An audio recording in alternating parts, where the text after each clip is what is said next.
First story I want to tell you starts on a winter's day. Prima poveste pe care vă spun în seara asta începe într-o seară de iarnă. I call that someone God. Îi spun acestui cineva Dumnezeu. And I call my efforts to connect with him prayer. Și am făcut eforturi să mă conectez cu el prin rugăciune. But I have to be honest with you. Dar trebuie să fiu sincer cu voi. I did not enjoy praying. Nu îmi place să mă rog. I found my efforts to pray very frustrating. Eforturile mele de a mă ruga sunt foarte frustrante. And I'm sure most of you have tried praying, probably tonight. Și poate mulți dintre voi ați încercat să vă rugați chiar în seara asta. And it is a weird thing. Și e ceva foarte ciudat. You're trying to relate to someone who's invisible. Încerci să creezi o legătură cu cineva care este invizibil. And how do you even do that? Și cum faci asta? How do you have a relationship with someone you can't see? Cum faci asta practic, cu cineva pe care nu-l poți vedea? Tune yourself into the worship music. Să ajungi pe același ton cu muzica de închinare. Scrunch up your eyes. Îți închizi ochii strâns. And I would say, I just got to concentrate on God somehow. Și îți spui cumva trebuie să ajung să mă concentrez la Dumnezeu. And I just try and just point my thoughts at him and hope he hears me. Îmi îndrept gândurile către el și sper că mă aude. And it felt to me like a strange psychological trick. Și mi s-a părut că e de fapt un truc psihologic foarte ciudat. If God is even there, I thought, what does he think of me? Dacă Dumnezeu este acolo, oare la ce se gândește când se gândește la mine? What's he like? Cum e? Now, I've read the Bible. Am citit Biblia. And I'd read that he's loving and he's kind. Și știu că el este iubitor, că este bun. He's beautiful, he's Că fascinating. este frumos și fascinant. But when I prayed, Dar când eu mă rog, it felt like this fuzzy, intangible force. l-am simțit ca pe o forță extrem de intangibilă și de greu de definit. It felt like I was trying to hug a cloud. M-am simțit de parcă încercam să îmbrățișez un nor. And I thought, well, if he's there, Deci dacă e acolo, I don't know, maybe he doesn't like me. nu știu, poate nu-i place de mine. Maybe he does. Poate că îi place. I'm not getting much feedback here. Dar nu prea am feedback aici. It's so frustrating. How do I pray to this invisible God? E atât de frustrant. Cum să te rogi unui Dumnezeu invizibil? After a few months, După câteva luni, I stopped going to the bench. nu m-am mai dus pe banca mea. I stopped trying to relate to this invisible God. Am încetat eforturile And I mele de began to wonder if he was real. a relaționa cu el. Și evident am început să mă întreb dacă este real. Now this was a slightly awkward situation. E o situație destul de ciudată, Because at the time I was a missionary. pentru că în acea perioadă eu eram misionar. I don't know how much you know about missionaries. Nu știu cât de mult știți despre misionari. There's one thing you're not supposed to do. E un singur lucru pe care trebuie să nu-l faci. And that's to decide there might not be a God. Și asta este să decizi că nu prea există Dumnezeu. Or to decide that if there is, you might not like it. Și dacă există de fapt că tu nu-l placi. Technically, that's the opposite of traditional missionary work. Tehnic este cumva la capătul spectrului misionarului tradițional. But I woke up my first Christmas day as a missionary. Dar mă trezesc în prima mea dimineață de Crăciun ca misionar. And this is my prayer. Și asta este rugăciunea mea. God, I don't think you're real. Doamne, nu cred că ești real. And if you are real, Și dacă ești, I don't think I like you. nu cred că te plac. God, I don't think you're real. Doamne, nu cred că ești real. Merry Christmas, young missionary. Crăciun fericit, tinere misionar. Now, I'm telling you that story for a couple of reasons. Vă spun această poveste din câteva motive. One of them is to acknowledge that grappling with God is not easy. Primul este ca să vă confirm că și eu am simțit faptul că e greu să te conectezi cu Dumnezeu. It can be a massive pain. Poate însemna o durere enormă. Really, believe me. Credeți-mă. And all of us here, we're in different places in terms of our relationship with God. Toți aici suntem în diferite etape ale relației noastre cu Dumnezeu. There's a few groups here. Sunt câteva grupuri. Some of you are newer to this stuff. Câțiva dintre voi sunteți noi în toată treaba asta. You're beginning to understand God for yourself. Începeți să-L înțelegeți pe Dumnezeu, You're începeți starting to experience some things.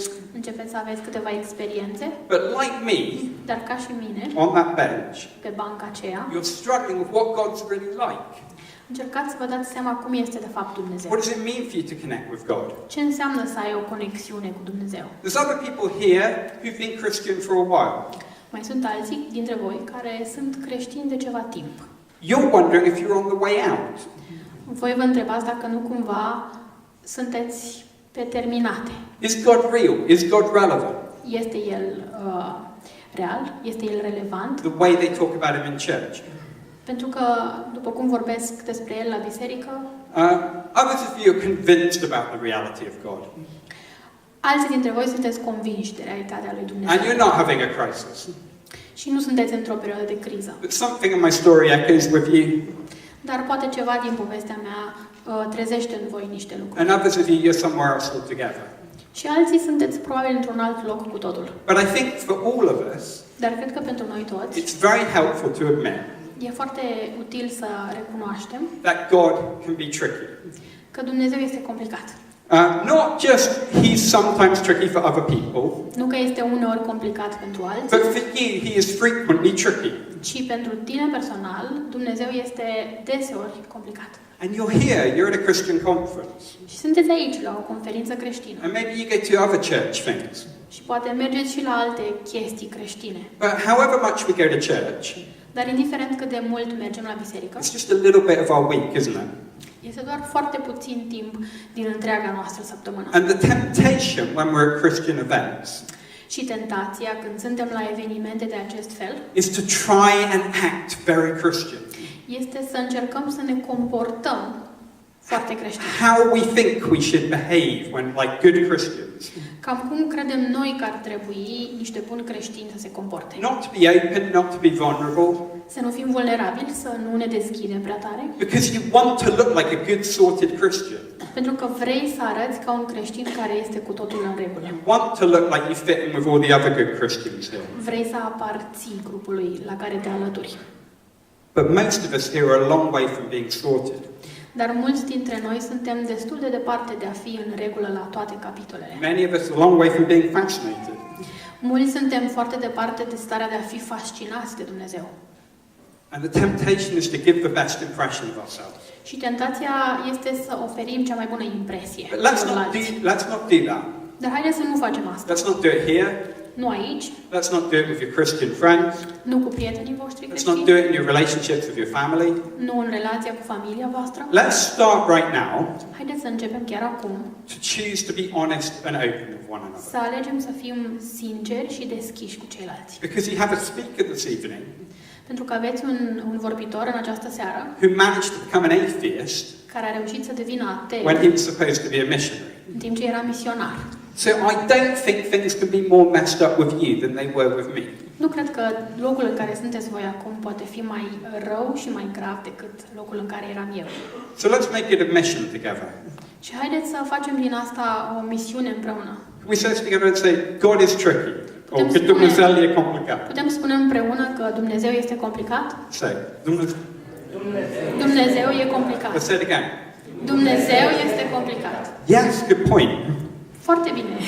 Oh, you guys are Ați smart. ridicat o voce bună la fileu. I wanted to take you back to that story on the bench. Vreau să vă duc înapoi pe banca mea. Tell you what happened next. Să vă spun ce s-a întâmplat mai departe. So I wake up Christmas Day, I say, God, I don't think you're real. M-am trezit dimineața de Crăciun și am spus, Doamne, nu cred că existi. I get dressed, M-am îmbrăcat, I go out in the snow, am ieșit afară în zăpadă, it's up to my knees, era până la genunchi and I go to my friend's house. și m-am dus la un prieten acasă. And he used to get all my parcels from England come to his house. Pe vremea respectivă, toate pachetele mele din Anglia veneau la el acasă. And when I got there, he gave me a package. Și mi-a dat un pachet când am ajuns. And I opened it up and found a book about Jesus. Și l-am deschis și am găsit această carte despre Isus. On the cover was a photo you can't see very well. Pe copertă este o fotografie care aici nu se vede foarte bine, But there's a silhouette of Jesus. dar în partea neagră de jos a pozei este o siluetă a lui Isus. And I looked at the picture on the cover and I started thinking about Jesus. Și m-am uitat la această copertă gândindu-mă la Isus. And I thought, yeah, I like Jesus. Și mi-am dat seama că da, mie de fapt de Isus îmi place. If I met Jesus, I would have hung out with him. Dacă l-aș fi întâlnit față în față, am fi stat probabil la povești. We could have talked, we could have been friends. Am fi putut fi prieteni. Jesus, who never turned anyone away. Isus care nu a dat pe nimeni la o parte. Who willingly touched people with infectious skin diseases. Care a atins cu mâinile sale de bunăvoie oamenii bolnavi și care îl puteau infecta. Hideous facial skin diseases. Cu boli faciale hidoase. Jesus, who let a rumored prostitute wash his feet. Iisus care a lăsat o femeie despre care se spunea că este prostituată să-i spele picioarele. As a sign of her appreciation for him. Ca un semn al aprecierii ei. And she wasn't embarrassed when he did. Și nu a fost rușinat că îi se întâmplă acest lucru. Jesus, whom children loved. Iisus pe care copilașii îl iubeau. This is two of my children. Aceștia sunt doi dintre copiii mei. My children very quickly figure out if you have humility. Copiii mei își dau seama foarte rapid dacă ești smerit. If you play Lego with them. Dacă te joci Lego. If you sit on the floor and read them a book. Dacă stai cu ei pe podea și le citești o poveste. Kids get a feeling if you're fake. Copiii își dau seama dacă ești fals. The kids love Jesus. Dar copiii îl iubesc pe Iisus. Jesus, we read in the New Testament, always getting invited to parties.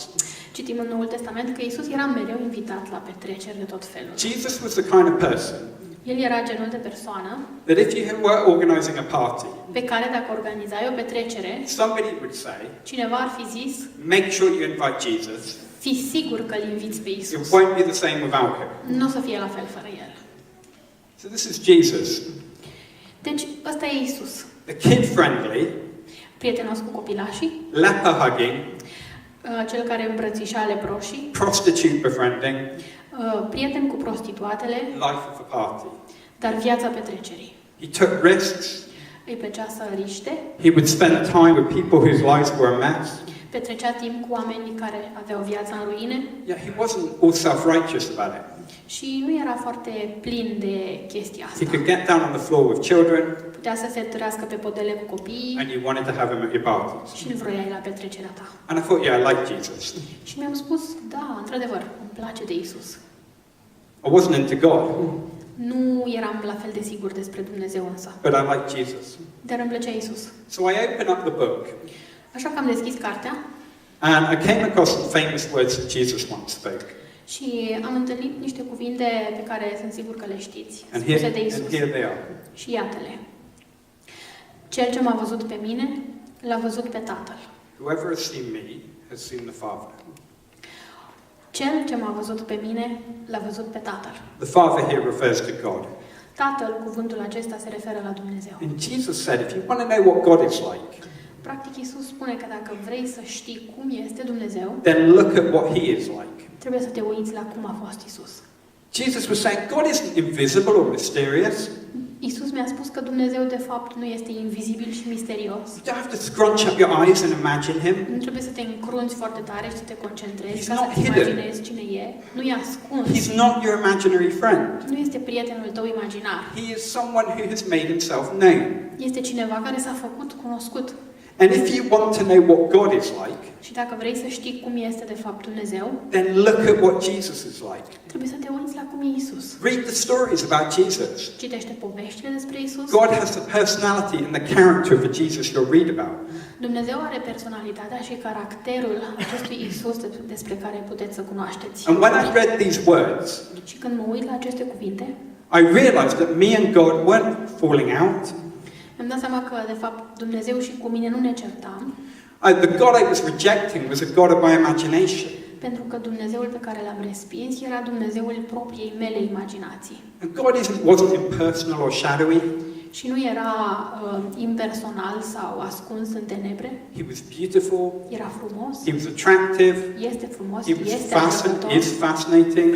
Este fascinant. And I barely begun to get to know him. Și de-abia am ajuns să încep să-L cunosc. Because if I like Jesus, Pentru că dacă eu îl plac pe Isus, which I did, ceea ce tocmai am stabilit, then I also like God. atunci trebuie neapărat să-mi placă și So maybe I Dumnezeu. should give him another chance. Deci trebuie să-i mai dau o șansă. So I went back to the bench. Așa că m-am dus înapoi pe bancă, I took with me my New Testament. mi-am luat cu mine Noul Testament And every time I would go to pray, și de fiecare dată când m-am dus să mă rog, I'd open my New Testament îmi deschideam Noul Testament and I'd read a story about Jesus. și citeam o mică parte referitoare la And then I Isus. would speak to God as if he had the personality and character of the Jesus I just read about. Și îi vorbeam lui Dumnezeu, conștient de faptul că El are personalitatea și calitățile lui Isus despre care tocmai am citit. And something weird started to happen. Și a început să se întâmple ceva foarte ciudat. It became more than an exercise in imagination.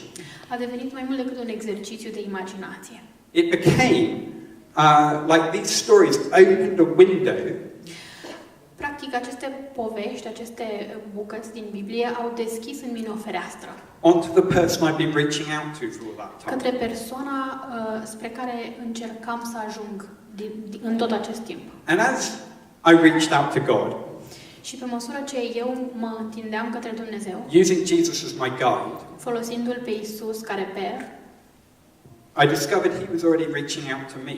am descoperit că și El încerca să ajungă la mine. Because he really is like Jesus. Pentru că Dumnezeu chiar este And ca Isus. this connection became real.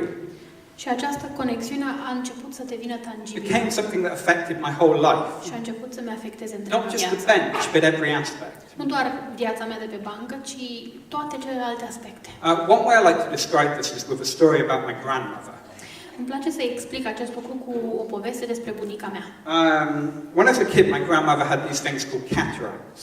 Când eram copil, bunica mea avea o boală numită cataractă. You know what those are? Știți cum arată? Okay, they grow over the back of your eyeball, Cresc în spatele globului ocular so the light can't hit the retina. și din cauza lor lumina nu poate ajunge pe retină. You lose your sight. Îți pierzi văzul, Sometimes you become blind. uneori devii orb. My grandmother she had them so severely. Bunica avea o formă foarte severă We were so sorry for her. și ne părea atât de rău pentru ea. We thought, how would this affect her life? Ne gândeam cum îi va afecta viața. She decided it wouldn't. Și a decis că nu îi va afecta viața deloc. She decided she didn't even need to stop driving. A decis că, de fapt, nici măcar nu trebuie să se oprească din condus mașina. One time she's driving along with my sister beside her in the car. La un moment dat conducea mașina și sora mea era chiar lângă ea. She says, tell me if anything's coming the other way. Spune-mi dacă vine ceva din sensul opus. Can't see a thing with these cataracts. Nu pot să văd nimic din cauza cataractei. After that, we're banned from going in the car with my grandmother. După acest moment, nici eu, nici sora mea nu am mai avut voie să urcăm cu ea în mașină. Shortly after that, she had an operation.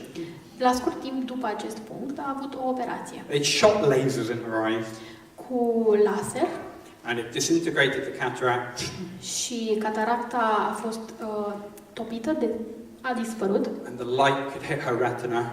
și lumina a putut să ajungă pe retina ei încă o dată. And you probably think Și probabil că vă gândiți that the story ends with, că povestea mea se sfârșește cu and then the roads were safe again. și drumurile au fost din nou sigure. She was 83. Avea 83 de ani. She wasn't that good a driver to start with. Nu era un șofer foarte bun nici la început. C.S. Lewis, author of the Narnia books, C.S. Lewis, autorul Cronicilor din Narnia, compares his discovery of Jesus compară descoperirea lui Isus to something like a cataract operation. cu ceva ce seamănă cu o operație de cataractă. This is what he said. Iată ce spune.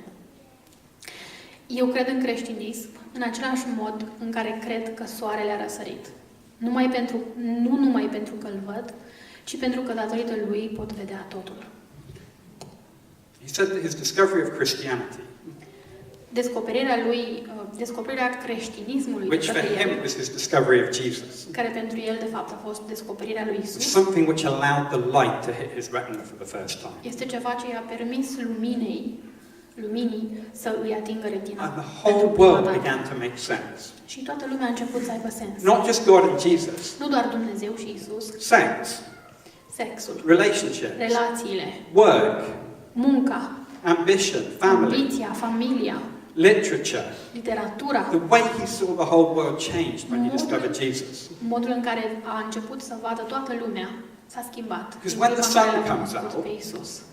Pentru că atunci când răsare soarele, the great thing isn't that you can see the sun, partea interesantă nu e că vezi soarele în sine, but that you can see all the other things. ci că poți vedea întreg restul lucrurilor. Where am I walking? Where am I walking? Pe unde mergi, What am I eating? ce mănânci Who am I kissing? și pe cine săruți. And Jesus said something similar. Și Isus a spus un lucru similar. He said this. A spus, eu sunt lumina lumii. Cel ce mă urmează pe mine nu va umbla niciodată în întuneric, ci va avea lumina vieții. And that's been my experience. Și asta a fost și experiența mea personală. Connecting with God Conectându-mă cu Dumnezeu, has been like this process of somebody turning the lights up on my life. a fost ca și cum cineva a aprins lumina în viața mea. Now, I don't know if you've drawn the God-Jesus link before.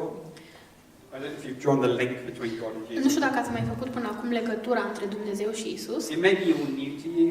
Poate că totul este destul de nou pentru voi. Probably you've known theoretically that Jesus is God. I knew that. Probabil că la nivel teoretic știați că Isus este Dumnezeu. But you thought he was a milder, nicer, Dar probabil că ați crezut că e o versiune mai drăguță, mai blândă, toned down version of God. un pic mai decolorată a lui Dumnezeu. But what Jesus says Dar ceea ce spune Isus is that God is Jesus-shaped. este că Isus este imaginea lui Dumnezeu. And if Jesus' words are true, Și dacă aceste cuvinte ale lui Isus sunt adevărate and God is like Jesus, și Dumnezeu este precum Isus, how does that change things cum schimbă asta lucrurile in terms of you and God, în ceea ce privește relația voastră cu Dumnezeu, in terms of all of life? în ceea ce privește întreaga voastră viață? I told you about my experience on the bench for two reasons. V-am spus despre experiența mea pe bancă din două motive. One was to encourage us to be honest, that God can be tricky. Primul a fost să vă încurajez să fiți sinceri, pentru că asta poate fi dificil. The other was to encourage you Al doilea, să vă încurajez that the best way to understand and relate to God că cel mai bun mod de a-L înțelege și de a relaționa cu Dumnezeu is to make Jesus the focal point of that process. este să-L faceți pe Isus punctul central al acestui proces. And maybe what I said hit you very powerfully. Poate ce v-am spus v-a lovit destul de tare, Maybe it provoked your interest. poate vă provoacă doar interesul, Or it's just a reminder of something you already knew. poate că este de fapt o reamintire, o reîmprospătare a ceva ce știați deja, But whoever we are, dar oricine suntem, I think that we all need to move from where we are știu cu tărie că toți trebuie să plecăm din punctul de unde ne aflăm acum, in terms of our understanding and relationship with God, în ceea ce înțelegem din relația cu Dumnezeu, to a place where we understand again that He has the personality and character of Jesus. într-un loc în care înțelegem de plin că că Isus este imaginea lui Dumnezeu. I want to tell you one last story. Vreau să vă mai spun o poveste I want to share with you how I started praying for hours each day. și vreau să vă spun cum am ajuns să mă rog în fiecare zi Hours, yeah. câteva ore. 18 months before my crisis on that bench, Cu un an și jumătate înainte de criza mea pe bancă, I was at a Christian conference a little like this. eram la o conferință creștină care seamănă cu cea de aici. I was living in Britain. Trăiam în Marea I Britanie. had a great life. Aveam o viață foarte I tare. was studying at a good university. Studiam la o școală bună. I had a nice girlfriend. Aveam o prietenă drăguță. Somebody had offered me the perfect job after graduation.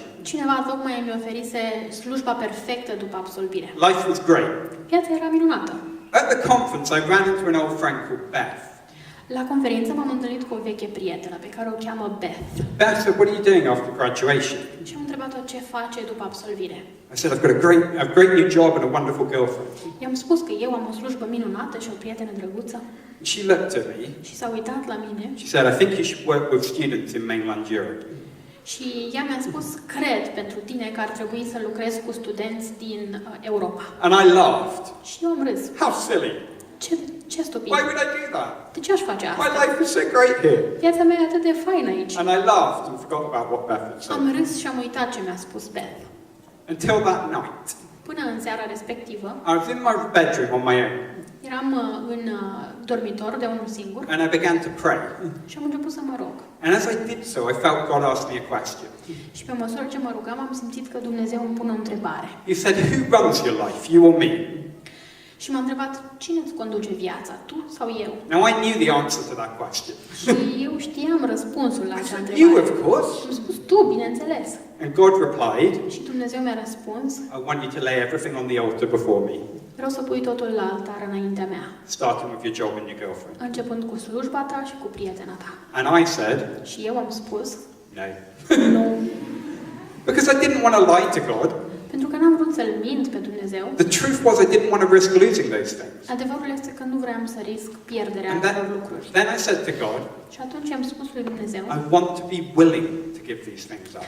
Vreau să-mi doresc să-ți dau aceste lucruri. And so began a 4-month fight between me and God. Așa că acela a fost debutul unei lupte de 4 luni de zile între mine și And Dumnezeu. I moved from being a guy who prayed for a few minutes each day Și am devenit din o persoană care se ruga câteva minute zilnic to one who prayed for hours, la o persoană care se ruga ore întregi, usually on this bridge. de obicei pe podul ăsta pe care îl vedeți aici. Not because I loved God, Nu pentru că îl iubeam pe Dumnezeu, but because I saw He was asking me for everything, ci pentru că am văzut că îmi cere tot and I didn't want to give it. și nu am vrut să-i dau nimic. And my prayer sessions were negotiations, Și atunci rugăciunile mele de fapt erau lungi sesiuni de negociere. attempts to make deals with God. Încercam să fac înțelegeri cu Dumnezeu And I'd walk around the park where this bridge was, și mă plimbam prin acest parc unde e and podul. I'd say, God, I'll give you everything. Și am spus, Doamne, îți dau tot. If you just let me keep this relationship. Dacă mă lași să păstrez această relație. Can we keep some parts of this career opportunity? Putem să păstrăm mici bucățele din această carieră. I wrote contracts with God. Am scris contracte cu I took Dumnezeu. them down to the bridge. Le-am dus la pod. They said, God, you give me this, I'll give you this. Doamne, dacă îmi dai asta, îți dau și eu asta. And I took a pen to sign the contract. Și am luat și un stilou să semnăm contractul. Over the months I had this struggle with God. În lunile în care duceam această luptă, One thing became increasingly clear, un singur lucru devenea din ce în ce mai clar. disturbingly clear. Foarte clar. When it comes to God, În ceea ce îl privește pe Dumnezeu, you are not in control. tu nu ești în control, You have no bargaining power. nu prea ai cum să negociezi, It's not about you scratching his back so he'll scratch yours.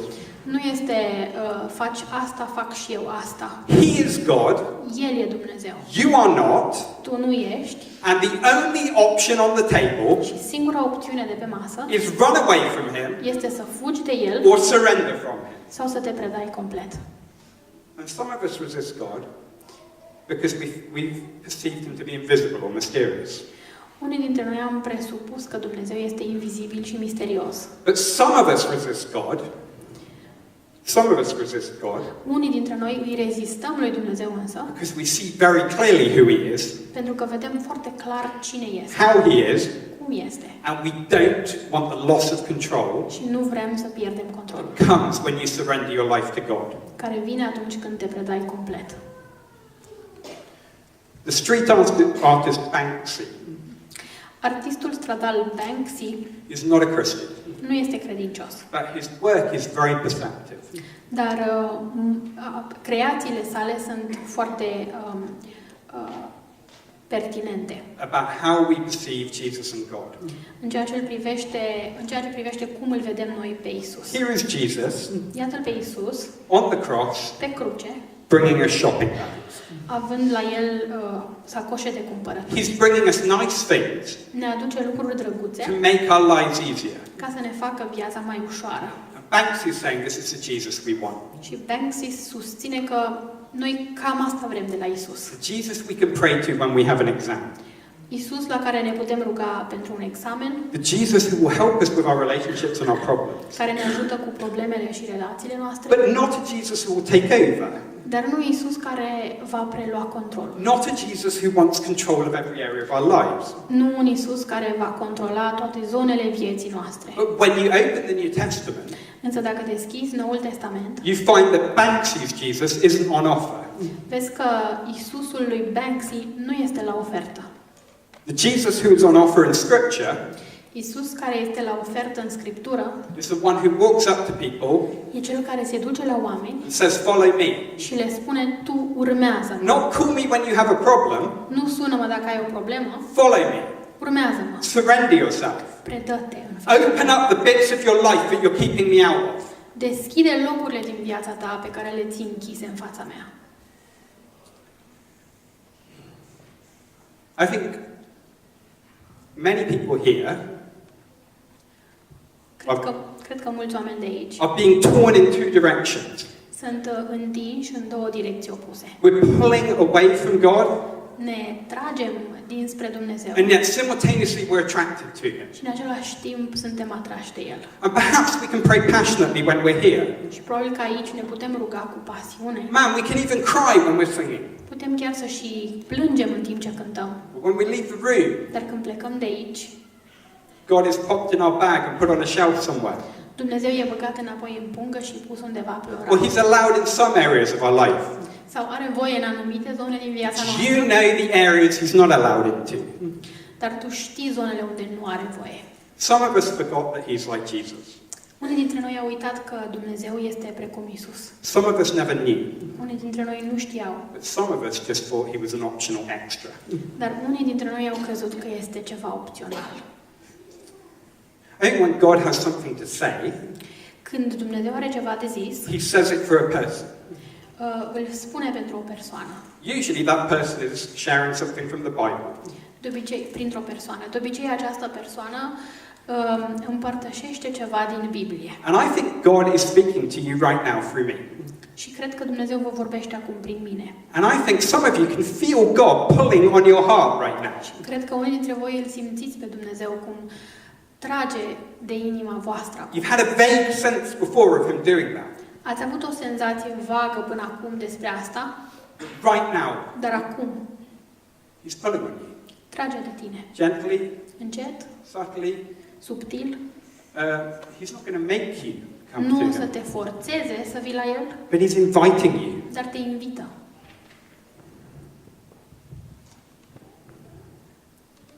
Some of us have resisted Jesus because He was intangible. Unii dintre noi ne-am luptat cu Isus pentru că este intangibil, Some of us have resisted Him because we thought He was optional. alții pentru că am crezut că este opțional, Some of us thought He's untouchable. unii am crezut că e de neatins. Why would He be interested in me? De ce ar fi interesat Dumnezeu de mine?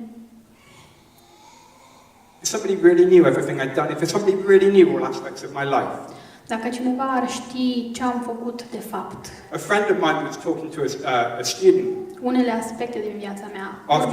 after an event he'd spoken at. Vorbeam cu un prieten după un eveniment unde am fost speaker. He'd spoken on the Bible verse. Predica lui fusese despre un verset din Biblie Their sins and transgressions I will remember no longer. care spune că Dumnezeu nu-și va aminti păcatele și greșelile And noastre. a girl came to him, Și o fată a venit la el. said, I've got to tell you something. Trebuie să-ți spun ceva. 2 years ago, Acum 2 ani I unexpectedly got pregnant by my boyfriend. am rămas însărcinată cu prietenul meu. I didn't know what to do. Nu am știut ce să fac. I was so embarrassed. Am fost atât de rușinată. I went and had an abortion. Am fost și am făcut un avort. What does God think of me? Ce crede Dumnezeu despre mine? My friend opened up his Bible. Prietenul meu a deschis Biblia He said, read here. și a scris, citește aici. Does it say, Spune cumva their sins and transgressions I will remember no longer, că nu voi mai ține minte păcatele și greșelile voastre, except for abortion? mai puțin avortul? Or does it say, their sins and transgressions I will remember no longer? Sau spune că nu voi mai ține minte niciun păcat și nicio greșeală de-a God voastră? is like Jesus. Dacă Dumnezeu este ca Isus, That is not a God who says, reconcile yourself to me. Dumnezeu nu va spune, împacă-te cu mine. He doesn't say, you are the one who needs to bridge the gap between you and I. Nu spune că tu ești responsabil cu construirea unui pod între El și tine. He's the God who's come to us. Este Dumnezeul care deja a venit la tine. It's not the God who puts the weight of reconciling yourself to Him on your shoulders. Povara împăcării nu este pe umerii tăi. It was on His. A fost pe umerii săi. And the last words of Buddha before he died Și ultimele cuvinte ale lui Buddha înainte să moară were never stop struggling. a fost, nu vă opriți din luptă. The last words of Jesus before he died Ultimele cuvinte ale lui Isus were, it înainte is să moară finished. au fost, s-a terminat. There is nothing for you to do Nu mai există nimic de făcut pentru to be voi, reconciled to God pentru ca împăcarea să aibă loc, except to say thank you, decât să spui mulțumesc, to surrender, să te predai and to say my whole life belongs to you. și să spui că întreaga ta viață îi aparține. So what I want to invite you to do now Ce vreau să vă invit acum să faceți, is we've reflected a little on the story of God become human and living among us. ne-am gândit puțin în clipele care au trecut la povestea lui Dumnezeu și cum a devenit om și a trăit printre noi. The God who reaches out to us. Dumnezeul care se întinde către noi, The God who is reaching out to you right now. care se întinde către tine chiar acum. who has been reaching out to you since before you ever thought of him. care te cheamă la El de dinainte să te gândești vreodată la El. I'm inviting you to make a decision. Te invit să iei o decizie. Very simple decision. Foarte simplă. Stop resisting. Nu mai rezista. Stop resisting his reach Oprește-te din rezistență and take a step towards him. și răspunde-i la chemare. Fă un pas către El. It could be the first step of your life. Poate fi primul pas din viața ta. Could be one of many responses that you made to the Jesus-shaped God. Poate fi unul dintre multele răspunsuri pe care le-ai dat afirmative Dumnezeului care are forma lui Isus. But if this is your first step, Dar dacă acesta este primul tău pas, or this is your 1000th step, chiar dacă este al 1000-lea pas, the moment you stop resisting în momentul în care te oprești din luptă and say, okay, I surrender to you. și spui, mă predau, I can't reconcile myself to you. nu mă pot împăca singur cu Thank you tine, that you have made a way of reconciliation. dar îți mulțumesc că tu deja ai pregătit metoda de At împăcare. that moment, În acel moment, your connection with God conexiunea ta cu Dumnezeu begins începe or is renewed. sau este reînnoită. I'm going to give you a moment of silence to respond silently to God, and I'm sure we'll do some more through song in a moment. O să vă las un moment să vă gândiți la acest lucru și sunt sigur că vom continua și prin